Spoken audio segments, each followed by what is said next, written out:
Ils sont 600 en France à exercer le métier d'écrivain public. Certains, comme Daniel Ojoula, sont spécialisés dans l'écriture de biographies familiales, un genre en pleine explosion. 4 éditeurs s'en font même une spécialité qui publie chaque année plusieurs milliers de titres à tirage confidentiel. Daniel travaille pour l'un d'eux. Il vient d'entamer sa 41e biographie. Je fais à peu près une heure ou deux d'entretien téléphonique, mais souvent, bon, 1 heure ça suffit pour cadrer un petit peu la vie de la personne. Et puis pour faire un petit peu connaissance, quoi, pour voir ce qu'elle attend de moi, ce qu'elle souhaite. Donc déjà, on a un premier contact avec la voix, on commence un peu à percevoir, hein, avec l'habitude, on perçoit un peu à qui on a affaire. Et puis il faut évidemment que le client ait envie de me confier son existence, hein, parce qu'il va passer ensuite une dizaine d'heures à me raconter des trucs très intimes. Donc voilà, c'est une séduction mutuelle. Et ça se passe souvent dans les premières minutes. Hein. Dans 450 mètres, tournez à gauche, puis tournez à gauche.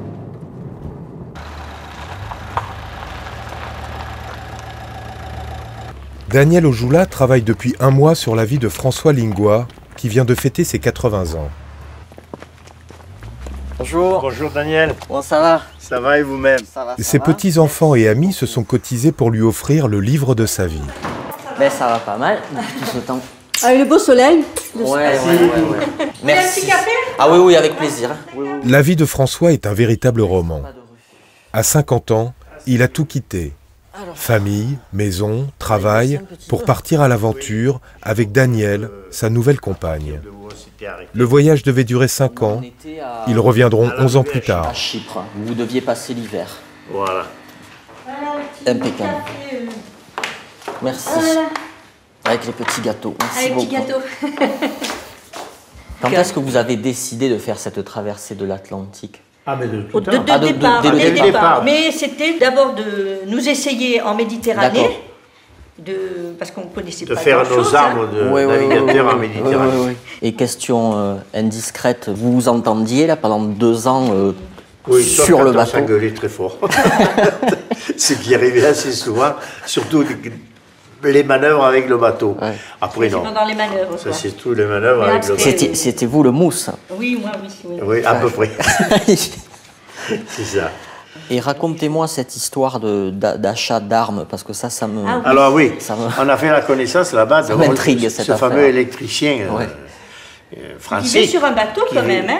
Il vivait habitait là. pas à terre, hein. Il habitait sur un bateau, sur un voilier. Et alors, j'avais un ami, moi, qui m'avait dit, si un jour tu vas en Moyen-Orient, si tu peux m'acheter une Kalachnikov, tu le fais. Alors, je lui pose la question. Ah, il me dit, il n'y a pas de problème. Hein. Il me dit, tu veux que ça? Est-ce que du bazooka aux grenades, je peux t'avoir tout ce que tu veux? Je dis, non, je veux simplement une Kalachnikov. Et bon, je dis, ça va coûter un pot des fesses, $150. Attends, fallait pas s'en priver. Alors j'ai dit, mais attends, moi je veux savoir si elle marche. Ah, il me dit, pas de problème, viens avec moi. Il m'a remis dans le coffre de la voiture. Et on est parti à la sortie de Jougny. Et là, au bord de la route, on est descendu, on a fait 50 mètres. Il s'est mis à Un biographe est d'abord un intervieweur. Il faut savoir poser les questions qui ouvrent à la psychologie de ses personnages. Plus que des anecdotes, il lui faut des confidences. Le bon livre est à ce prix. J'ai réalisé à 50 ans le rêve que je voulais réaliser quand j'avais 15 ans ou 16 ans.